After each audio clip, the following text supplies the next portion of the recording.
உள்ளாட்சி தேர்தல் வந்து கோட்பாடு கொள்கை மாறுறாங்கன்னு சொல்றீங்க. கோட்பாடு கொள்கை மாறுறாங்கன்னு சொல்றீங்கன்றீங்க. அது நடக்குதா இல்ல நான் கேட்டா பதிலுங்க நடக்குது. இந்த கேள்வி உங்க கேள்வி எவ்வளவு தவற சொல்றீங்களே அப்படின்னா நான் இல்லாத ஒன்றை சொல்ற மாதிரி நீங்க சொல்ல வரீங்க. இப்ப நீங்க இருக்கிறத சொல்றீங்க, சொல்றீங்க நீங்க மற்ற கட்சியை சார்ந்தவர்கள் எல்லாருமே அந்த நடவடிக்கையில தான் இருக்காங்க. இப்ப நீங்க குறிப்பிட்டு சொல்றதா இருந்தா இந்த தேர்தல்ல யாரும் சொல்றீங்க? இந்த தேர்தல்ல யார் மாறி மாறி போறாங்களோ அதை சொல்லுங்க. நீங்க நான் என்ன கேக்குறேன், ஒரு கட்சியோட போய் கூட்டு சேர்ந்து தேர்தலை சந்திக்கணும்னா அந்த கட்சியோட நின்னா தான் வெல்ல முடியும்னா தனியா கட்சி ஒண்ணு பேச மாட்டேங்கிறீங்க. இல்ல நீங்க தொடர்ந்து யாரை எதிர்த்து கட்சி ஆரம்பிச்சீங்க, எந்த நோக்கத்திற்காக கட்சி ஆரம்பிச்சீங்க, எந்த லட்சியத்திற்காக கட்சி ஆரம்பிச்சீங்க? இந்த கேள்விக்கு என்ன பதில் வச்சிருக்கீங்க? அவங்களுடைய கூட்டணி அமைப்பு அப்படிங்கிறது என்னுடைய கோட்பாடுகளையும் கொள்கைகளையும் கொஞ்சம் அட்ஜஸ்ட் பண்ணிட்டு நான் ஆட்சி அதிகாரத்தை முடிப்பேன் அப்படி இருக்கு. இப்ப நீங்க தனியா அட்ஜஸ்ட் பண்ணுங்க, ஆட்சி அதிகாரத்தை பிடிங்க. என்னத்தை பண்ணீங்க? அட்ஜஸ்ட் பண்ணி ஆட்சி அதிகாரத்தை பிடிச்சு மக்களுக்கு செஞ்ச ஒரே ஒரு நல்லது. இப்ப நம்ம தனியா ஒரு நல்லது தான் கேட்கிறேன். ஒரு நல்லது கூட்டணி போயிட்டீங்க, மாறி இங்க போனீங்க 5 வருஷம் இருந்தீங்க, இங்க போனீங்க 5 வருஷம் இருந்தீங்க, இங்க 5 வருஷம் இருந்தீங்க. இந்த கூட்டணியில இருந்து நாங்கள் சாதிச்சது இது ஒன்று சொல்லு. இப்ப எங்க அண்ணன் மது ஒழிப்பு மாநாடு போட்டாங்களா? எங்க அண்ணன் திருமாவளவன் விடுதலை சிறுத்தைகள் போட்டுச்சா? இப்ப எங்க கூட்டணியில இருக்காங்க? திமுகவுல. மது மூடாம திறந்து வச்சிருக்க பெருமகன் யாரு? அப்ப மது ஒழிப்பு மாநாடு பயனற்றதாயிருச்சா? இப்ப மதுவை ஒழிக்கிறவன் எவனும் அவனோட கூட்டணி அப்படின்னு பிடிவாதமா இருக்கணுமா இல்லையா? ஏன் இல்ல? சாதிவாரி கணக்கெடுப்பு எங்க ஐயாவுடைய கொள்கை. சாதிவாரி கணக்கெடுப்பு எடுத்து எவன் சமூக நீதியை நிலைநாட்டுறானோ அவனுக்கு தாண்டா கூட்டணி அப்படின்னு ஏன் இல்லை? அப்போ நீங்க என்ன கோரிக்கை முன்வைக்கிறீங்களோ அதை நிறைவேற்றாதவன் கூடவே போய் வலிமையை சத்தா எப்படி அது நிறைவேற்றப்படும்?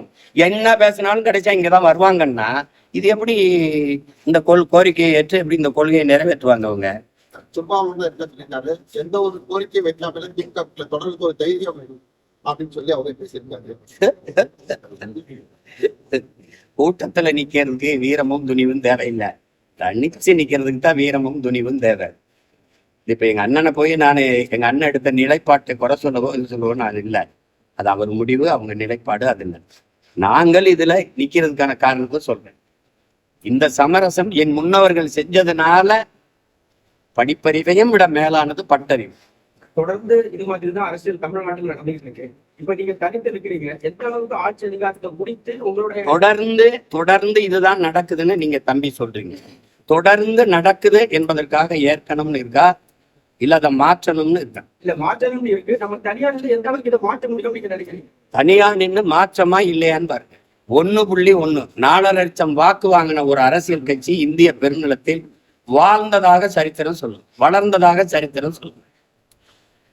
1.1 விழுக்காட்டுல இருந்து 8.22 8.5 விழுக்காட்டுக்கு உயருது அப்படின்னா வாக்குக்கு காசு கொடுக்காம சின்ன பிள்ளைகள் வந்து மகளெல்லாம் வேட்பாளராக நிறுத்துறதுக்கு அறிவிச்சா வயசு வரல, 24 வயசு தான் வருது. அப்ப அந்த மாதிரி சின்ன பிள்ளைகள், அறிமுகம் இல்லாத பிள்ளைகள், அவர்களை நிறுத்தி எளிய பின்புலத்திலிருந்து வர பிள்ளைகள் வாக்குக்கு காசு கொடுக்காமல் மக்களின் நன்மதிப்பை பெற்று 36 லட்சம் வாக்கை தொட்டு 3வது பெரிய கட்சியா அங்கீகரிக்கப்பட்ட ஒரு மாநில கட்சியா உயர முடியுதுன்னா இது வளர்ச்சியா இல்லையா? இது வெற்றி அங்கீகாரமா இல்லையா? இது வெற்றியா இல்லையா? நீங்க வெறும் தேர்தல் வெற்றினா கஷ்டம். தேர்தல் வெற்றினா கஷ்டம். தேர்தல் அரசியல் கட்சிகள் இருக்கு. உங்களுடைய வளர்ச்சி மிக அற்புதமானது.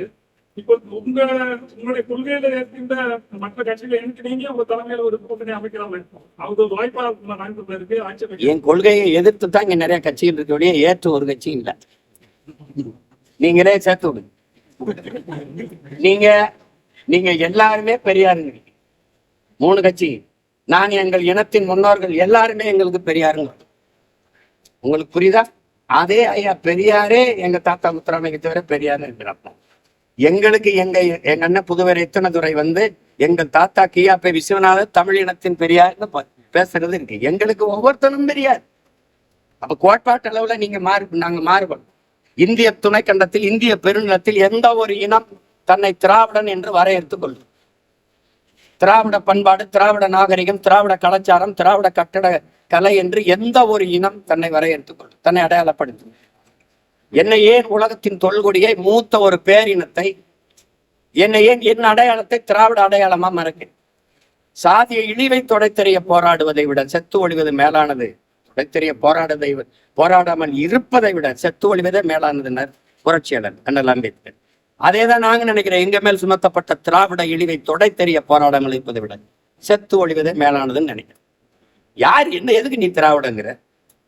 என் மொழி தமிழ், என் இன அடையாளம் தமிழன். அதுல எதுக்கு நான் மட்டும் திராவிடன் இருக்கேன்? தமிழர் என்றால் யார் யார் தமிழர்னு கேட்குறீங்க. சரி, திராவிடர் என்றால் யார் யார் திராவிடர்னா பதில் சொல்லுங்க. நான் யார் யார் தமிழர்னு. தமிழ்நாட்டுடைய பல மீனவர்களும் விவசாயிகளும் சொல்லி நேற்று பிரதமர் மோடி பேசியிருக்காரு. இல்ல அவரு தம்பி கேட்டதுன்னு சொல்லி, ஒரு கத்தரிக்காயை நீங்க விளைய வைக்கணும்னா அதுக்கு எவ்வளவு காலம் கொடுக்குறீங்க? ஒரு தக்காளியை விளைய வைக்க எவ்வளவு காலம் கொடுக்குறீங்க? விதைய போட்டு வீட்டுக்கு வந்தவொடனே தக்காளி பூத்து காய்ச்சிருக்காது இல்ல. ஒரு குறைஞ்சது 60 நாள் காத்திருக்கீங்க இல்ல. அப்ப அந்த 60 நாள் கூட காத்திருக்க முடியாத பல நாட்கள். அப்ப நீங்க ஒரு மாறுதலை விரும்புகிறவன் கொஞ்சம் காலங்களை இதுக்கு விலை கொடுத்துத்தான் தீரணும். ஏற்கனவே கட்டமைக்கப்பட்ட ஒரு கோட்பாட்டை தகர்த்து புதிய ஒரு கோட்பாட்டை உருவாக்க நினைக்கிறவன் கொஞ்சம் விலை கொடுக்கணும். உடனே மாறிடும் அப்படின்னா அது இந்த மாற்றத்துக்கு மதிப்பு இருக்காது. உங்களுக்கு புரியுதுன்னு நினைக்கிறேன். மாறுதல் என்பது ஒரு மகத்தானது. அது எல்லாருக்கும் விருப்பமா இருக்கு. ஆனா அது கொஞ்சம் காலம் எடுத்துறது. அந்த காலம் வரை சகித்துக் கொள்கிற மனநிலையில என் மக்கள் இல்லை. அதனால என்ன ஆயிருக்குன்னு இருக்கிறதுல இருக்கிறத வச்சு ஏதோ பண்ணிடுவோம்ப்பா, நடந்தா நல்லதுதான், ஆனா நடக்கணுமே இப்படின்னு ஒரு சகிப்புத்தன்மை இருக்கு. அதையும் சேர்த்து மாற்றணும். அது கொஞ்சம் காலம் எடுக்கும். நான் இல்லைன்னா என் மக வெல்லுறேன், நான் வெல்லலைன்னா என் மக வென்னுட்டு போறேன், என் மக வெல்லைன்னா அவ புள்ள வென்னுட்டு போறான். ஆனால் எங்க ஐயா சொல்லுவார்ல தேவர் மகன்ல, நான் ஒரு மரம் வைக்கிறப்போ ஆனா அதுல பழம் யார் சாப்பிடுவா? சாப்பிட நான் இருக்க மாட்டேன், உன் மகன் சாப்பிடுவான், அப்புறம் அவன் புள்ள சாப்பிடுவான். விதை நான் போட்டது. இப்ப இந்த விதை யார் போட்டது? எனக்கு என் முன்னவன் போட்டான். இப்ப நான் தண்ணி ஊத்தி வளர்க்கிறேன். இந்த மரத்தை என் பிள்ளைய பிடிங்கிட்டா ஒரு தன்மானத்தோட நிக்கிறேன் பாருங்க. ஒரு தமிழன் அங்க போனேன், 10 சீட்டு கை கட்டினேன், இவங்க விட்டா போனேன்னு எங்கேயும் போனாங்க. நினைச்சதை இப்ப எல்லாரும் பேசிட்டுல. இவ்வளவு நேரம் உங்களை சந்திச்ச ஒரு தலைவரை பேச சொல்லுங்க. இவ்வளவு கேள்வி கேட்கிறீங்க, நான் பொறுமையா பதில் சொல்லலாம். எப்படி யாரையாவது சந்திச்சு பேச சொல்லுங்க. கூட்டணிக்கு மாறி போறதுக்கு ஒரு விளக்கத்தை சொல்ல சொல்லுங்க. நியாயமான ஒரு காரணத்தை சொல்ல சொல்லுங்க. எங்க திமுகவை தூக்கி ஆட்சியிலிருந்து இறக்கி தூக்கி போடுறதே ஒரு இந்த கட்சிகளுக்கு கொள்கையா? மக்களின் நலன் சார்ந்து நல்ல ஆட்சியை கொடுக்கணும், மக்களுக்கு செய்யணும். கட்சி அரசியல், தேர்தல் அரசியலை கடந்து மக்கள் அரசியல் கொண்டு போகணும். விளம்பரம், செய்தி அரசியலை கடந்து சேவை அரசியல், செயலை அரசியல் கொண்டு போகணும். என் மக்களுக்கு அப்படி செய்யணும். அதுதான் இருக்க முடியும். திமுகவை சொல்லணும். திமுக அப்புறப்படுத்திட்டு பேயை விரட்டி விட்டு பிசாசை உட்கார வைக்கணும். பிசாசை விரட்டி விட்டு மறுபடியும் பேயை உட்கார வைக்கணும். இல்ல எப்படி எங்க ஊர்ல சொல்லுவாங்க, மதவாத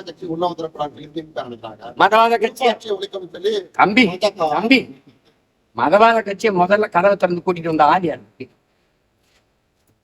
கோலம் போட்டு அப்படி வாசல்ல பூசணியில பூ வச்சு வர வச்சது யாரு? இருக்காது. யாரு? அதை ஏன் சத்தமா சொல்ல மாட்டேன்? கேள்வி மட்டும் சத்தமா கேட்கிற. தம்பி கால் உண்ட விட மாட்டோம். அவன் ஏன் ராசா கால் உண்டான்? ஏன் தோண்டது ராஜா? அவன் ஏன் கால் உண்றான்? இந்த பிஜேபி எதிர்ப்பு, திராவிட இந்த திமுகவோட பிஜேபி எதிர்ப்பு, இந்த ஆரிய எதிர்ப்பு, எங்களெல்லாம் ஆரிய அறிவரடி, இந்த சொறி இதெல்லாம் இவங்க பேசிட்டு இருப்பாங்க காலங்காலமா. நீ பங்காளி நாங்க தான் பகையாளி. இந்த ஐயா பாக்கியராஜ் சின்ன விடுன்னு ஒரு படம் எடுத்துருக்காப்ல. அந்த படத்தை நீங்க சோறுட்டிய பாருங்க, இப்ப கூட தட்டி பாருங்க. அந்த அம்மா அந்த கல்பனாவை இப்படி கட்டி பிடிச்சுக்குவாங்க. இப்படி இந்த அம்மா இந்த பக்கம் பார்க்க விட பண்றாங்க. இப்படி கட்டி பிடிச்சிட்டு இந்த பக்கம் சின்ன விட ஒரு பாட்டியா ஒரு அம்மா வச்சிருப்பாங்க. அந்த அம்மாவுக்கு பூவை கொடுப்பாங்க. இதுக்கு பேர் என்ன தெரியுங்களா? திராவிடத்தின் ஆரிய எதிர்ப்பு. பிஜேபி நுழைவிடா இங்க வந்து எங்கடா அப்படி மறைச்சு முகத்தங்கிட்டு பார்க்க விடாம பிஜேபி உள்ள வந்துடும்.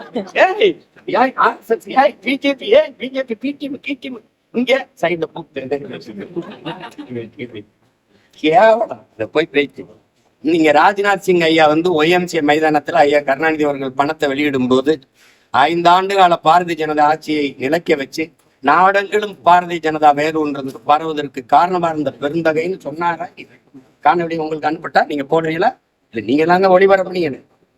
அதுதான் ஏதோ சும்மா சொல்லிக்கிட்டு இருப்பாங்க, தம்பி உள்ள வந்துரும் உள்ள வந்துரும். உள்ள எங்கிட்டு வரும்? நீங்க ஒரு பேச்சு, நீங்க ஈவேராவை எதிர்த்தால் ஆரி அந்த பிஜேபி மதவாத கும்பலுக்கு வாய்ப்பு, அது வளர்ந்து வரும். எப்படி வளரும்? இந்த செடிக்கு தண்ணி ஊத்துனா இந்த செடி தான் வளரணும்னு சொல்லணும். இந்த செடிக்கு நீங்க தண்ணி ஊத்தினீங்க இந்த செடி வளர்ந்துடும். சீமானுக்கு போட்டா பிஜேபி வந்துடும். டேய் எனக்கு போட்டா நான் தான்டா வருவேன். இந்த அடிப்படை அறிவு கூட இல்ல. நம்ம வீட்டுல சுவிட்ச் போட்டா அந்த வீட்டுல எரியுங்க. ஒரு கூறுவிட்ட பூமுட்டை கூட்டத்தை வச்சுக்கிட்டு இருக்கீங்க. என்ன தியாகம் பேசிட்டு எங்க எடுத்தாவே ஒரு ஈடின்னு போடுங்க. ஈடி தான் வர்றேன் மோடி ஓடி அப்புறம் போட்டு எல்லாம் தெரிஞ்சுக்கிட்டு என்னை கூப்பிட்டு இந்த சட்டமன்ற தேர்தலில் அந்த பாஜக எதிர்கொண்ட பிரச்சாரம் எடுபடாது. ஒரு வெற்றி ஏமாற்று. இஸ்லாமிய கிறிஸ்தவ மக்களை அச்சுறுத்தி பயங்காட்டி அந்த வாக்கை குவிக்கிறது. ஏன்னா அது 15 விழுக்காட்டுல தான் அந்த மஞ்சள் குளிச்சுட்டே இருக்கு. சிறுபான்மை மக்கள்னு சொல்லும் போதே அது எவ்வளவு பெரிய துரோகத்தை செய்யுது. சிறுபான்மை மக்களின் பாதுகாப்பு சொல்ற நீ யாரு? முதல்ல நீ யாரு? நீ மொழி சிறுபான்மை, நீ ஒரு இன பெரும்பான்மைக்கு போய் மத சிறுபான்மைன்னு சொல்லி அவனை மிரட்டுற. சிறுபான்மை மக்களின் பாதுகாப்புன்னு சொல்லும் போதே என் மக்களை நீ அச்சுறுத்துற. அந்த வார்த்தையில என்ன பாதுகாப்பு? என் வீட்டுக்கு தனியா போலீஸ் போடுவியா? இல்ல வாட்ச்மேனா நின்று பாதுகாப்பியா? யாரு நீ? முதல்ல ஒரு ஒட்டுமொத்த நாட்டு மக்களின் பாதுகாப்புன்னு பேசுறவன் தான் தலைவன். அங்கதான் இந்து இஸ்லாம் கிறிஸ்தவன் பௌத்தன் எல்லாருக்குமான பாதுகாப்பு இருக்கு. அதுல என்ன ஸ்பெஷல் போர்ஸ் போடுவியா? கிறிஸ்தவ இஸ்லாமின் பாதுகாப்பு, சிறுபான்மை பாதுகாப்பு. நீ யாரா? முதல்ல நீ யாரு? நீ யாரு? நீ பெரும்பான்மை. எப்படி பெரும்பான்மை? எப்படி பெரும்பான்மை? மதம் உலகத்துல எங்கடா மதம் ஜாதி வச்சு மனிதனை கணக்கிட்டு இருக்காங்க? மடப்பழம் மொழி இனமா தாண்டா உலகம் பூரா கணக்கிடுவான். அப்ப நாங்க பெருத்த தேசியனத்தின் மக்கள். என் மொழி தமிழ், என் குடி தமிழ், நான் ஏற்றிருக்கிற சமயம் மார்க்கம். என் சமயம் இந்த கிறிஸ்தவம், என் மார்க்கம் இஸ்லாம், என் சமயம் இன்னைக்கு இந்துன்னு இருக்குது. அன்னைக்கு நான் சைவனா இருந்தேன், வைணவனா இருந்தேன், இன்னைக்கு சமணனா இருந்தேன், சீக்கியனா இருந்தேன், பௌத்தனா இருந்தேன், இப்ப இந்துன்னு வருது. அஸ்மர்லா இந்துன்னு வருது. அப்ப நான் அப்படித்தான் நீங்க இது பண்ணணுமே ஒழிய இங்க வந்துட்டு ஒரு நாட்டு குடிகளை நீங்க சிறுபான்மை எப்படி பாதுகாப்பு? எங்க வச்சு பாதுகாப்பு? என் வீட்டு வாசல வேல்கம்பு வெட்டர்வாலோட நிப்பி அப்படியே பாதுகாக்க? டேய் உங்களை என் மக்கள் ஓட்டு போட்டு 60 வருஷமா பாதுகாத்து வச்சிருக்கான பதவியில உட்கார வச்சு நீ எங்களை பாதுகாக்கிற. ஒரு பீத்தல், ஒரு பைத்தியக்காரத்தனமா அந்த பிதற்றல். எங்க கூட்டமா நம்பி போய் இதை பாதுகாக்குதுன்னு ஓட்ட போட்டு அவன் அந்த பதவியில் உட்காந்துட்டு தன்னையும் தன் குடும்பத்தையும் தன் சகாக்களையும் வச்சுக்கிட்டு சொத்தை பாதுகாத்துட்டு ஆச்சரியா உட்காந்து வேற என்ன பாதுகாப்பு? இதுல பிஜேபி வந்துடும். பிஜேபி ஒரு ஆண் மகனா சொல்றா, வீர மகனா சொல்றேன். நான் இருக்கிற வராது. என்னை தாண்டிதான் அந்த கோட்டை தொடரும். அப்படி வந்துடும் பிஜேபின்னு சொல்றதுக்கு ஒரு தலைவன், ஒரு கட்சி, அது ஒரு ஆட்சி. மானம் சொல்ல வர விட மாட்டேன். என் மக்கள் தைரியமா இருங்க, வராது. பாரதிய ஜனதாவோ அந்த கட்சிகளை இந்த நாட்டுக்கு மக்களுக்கும் செய்ய வேண்டிய நன்மை ஒண்ணும் இல்லை. ஏன்னா நாங்க அதை செஞ்சிடும். அப்படி சொல்லு. பாரதிய ஜனதா காங்கிரஸ் வரலாமா? காங்கிரசுக்கும் பாரதிய ஜனதாவுக்கும் எந்த இடத்தில் கொள்கை மாற்றத்தை இந்த திராவிட திருவாளர்கள் பெரியவர்கள் எந்த இடத்தில் வளர்க்குவீங்க? காங்கிரஸ் தலைவர்களை சொல்லுங்க. பிஜேபி இந்த இடத்துல நாங்க மாறுபடுறோம். இது மதவாதமா? பாரதிய ஜனதா இடிச்சது RSS, இடிச்சது மசூதிய இடிக்க அனுமதித்தவன் எவன்? தம்பி நான் கேட்கிறேன். நான் இந்த இலங்கை தூதரகத்தை முற்றுகிட்டு போராட போறேன். 1 கிலோமீட்டருக்கு அங்கேயே நீ தடுப்பணை போட்டு பேரிக்காடை போட்டு நீங்க போராடிட்டு போன்னு சொல்றீங்களா இல்லையா? ஆளுநர் மாளிகை முற்றுகை எங்க தடுப்பீங்க? 1.5 கிலோமீட்டர் 2 கிலோமீட்டர் முன்னாடி தடுப்பீங்களா இல்லையா? அப்ப எப்படி கரசபை மசூதி ஏறி இடிக்கும்னு தெரியாம எப்படி உளவுத்துறை என்ன பண்ண? ஒரு ஆண்டு என்ன பண்ணுச்சு? அப்ப 3 கிலோமீட்டருக்கு எங்க தடுத்து நிறுத்தாம என்ன பண்ண? அனுமதிச்ச. அண்ணல் அம்பேத்கர் பிற தினத்தை நீ உலக நாட்டின் கருப்பு தினமா மாத்தணும். தாழ்த்தப்பட்ட இந்த இஸ்லாமிய மக்கள் எழுச்சி வரக்கூடாதுன்னு அந்த நாளை கருப்பு தினமா திட்டமிட்டு மாத்தினீங்க. நீங்க எல்லாம் இடிக்க அனுமதிச்சாங்க. ராமர் கோயிலுக்கு ஐயா அடிக்கல் நாட்டும் போது மோடி ஐயா கங்க்ராச்சுலேஷன் ராகுல் காந்தி வாழ்த்து சொல்றாரு. எங்க மாறுபடுது? எது ஜிஎஸ்டிலையா? எது நீட்லையா? இல்ல சிஏஏ NRC இல்லையா? இல்ல NIA இல்லையா? எந்த கொள்கையில? வெளியுறவு கொள்கையிலையா? பொருளாதார கொள்கையிலையா? மருத்துவ கொள்கையிலையா? பாதுகாப்பு கொள்கையில? இந்த இடத்தில் பாரதிய ஜனதா காங்கிரஸ் முற்றிலும் மாறுபடுது. ஒன்னு சொல்லுங்க. அதனாலதான் சொல்றோம், கொடியில் வண்ணம் மாறும், கொள்கையில இவங்களுக்கு என்ன மாறாது. பூரா திருட்டு பெண்கள். நீ போயிட்டு இருக்கிற. நீ என்னமா பிஜேபி வந்துடும், பிஜேபி வரக்கூடாது, காங்கிரஸ் வரலாமா? இந்த நாட்டில் தமிழ் மக்கள் படுகிற அவ்வளவு துயரத்திற்கும் காரணம் யாரு? காங்கிரஸ். 500 டிஎம்சி 450 டிஎம்சி வந்துகிட்டு இருந்த தண்ணி, காவிரியில வந்துட்டு இருந்த தண்ணியை தரவிடாம தடுத்தது யாரு? வழக்கு போட்டதா கருணாநிதி. அந்த வழக்கை திரும்ப பெறுங்கன்னு மிரட்டி அந்த வழக்கை திரும்ப பெற வச்சது யாரு? அம்மையார் இந்திரா காந்தி. கச்சத்தீவை தான் தோன்றித்தனமாக எடுத்து சிங்களனுக்கு தாரை பார்த்து கொடுத்தது இந்தியாவோட தான். அந்த நிலப்பரப்பு என்னோடது, என் பாட்டன் சேதுபதி எடுத்து கொடுத்தது யாரு? நீங்க. ஒரே ராத்திரில சினிமாவோ பண்டார நாயக்கா சாஸ்திரி கையெழுத்து போட்டு என் மக்களை நாடற்றவன ராத்திரில இறக்கி விட்டது யாரு? நீ. இந்த நிலத்தில் இருக்க நச்சு திட்டம், அணுகுலை, ஸ்டெர்லைட், நீத்தன் எல்லாத்தையும் காய்ச்சி போட்டு கொடுத்தது யாரு? நீ. கல்வியை மாநில பட்டியலிருந்து பொதுப்பட்டிக்கு தூக்கி போடுறது யாரு? நீ. அப்புறம் நீ வந்து புதுசா என்னமோ எங்களுக்கு எல்லாம் நல்லது செய்யப்படுற, நல்லது செய்ய என்ன செய்ய? முதல்ல அந்த நாட்டுல இந்திய திணிச்சு, இந்த நாட்டுல என் தாய்மொழி அடிக்க துடிச்சது நீ. என்ன சொல்லுங்க, ஏதாவது சொல்லுங்க. என்ன நீ இதுல இருந்து மாறுபட்டுட்ட? அப்ப பிஜேபி வரக்கூடாது, காங்கிரஸ் வரலாமா?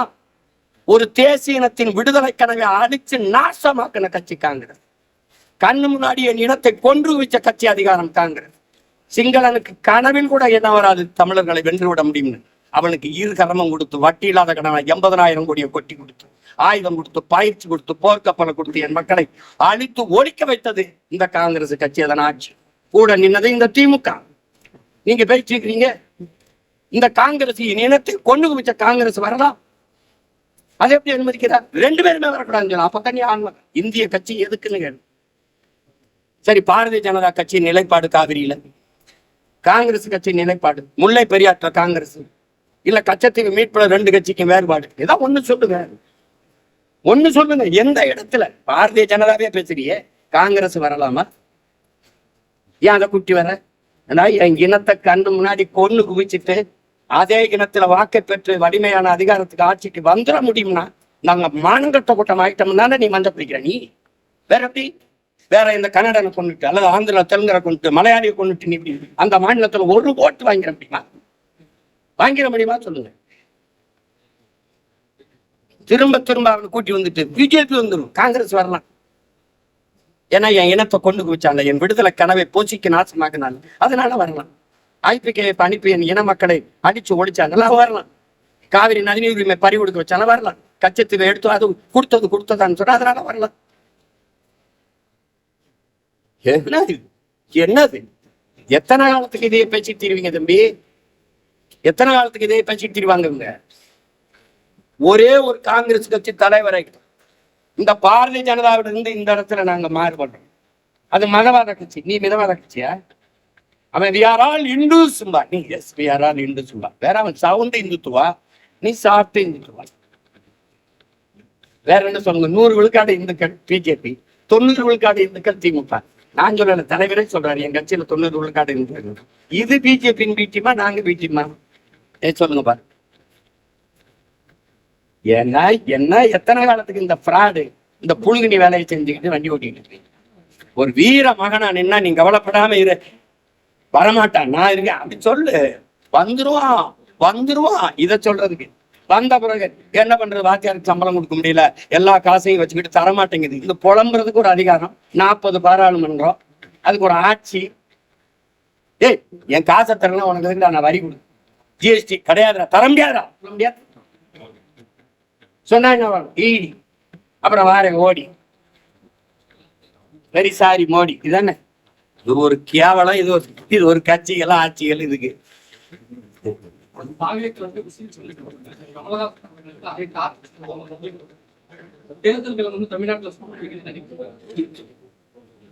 சூடங்க பிடிக்குது. நேரத்து கூட மழை தான் பெஞ்சுங்க.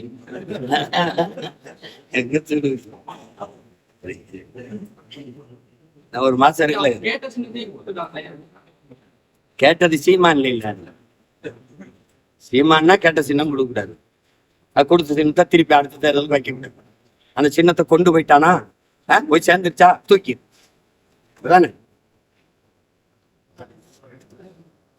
அது கேட்ட சின்னம் தம்பிக்கு கிடைச்சிருக்குன்னா அதுக்கு என்னுடைய வாழ்த்து. வேற ஏதாவது கேள்வி? கேள்வியே இல்லை. அப்ப ரொம்ப நன்றி.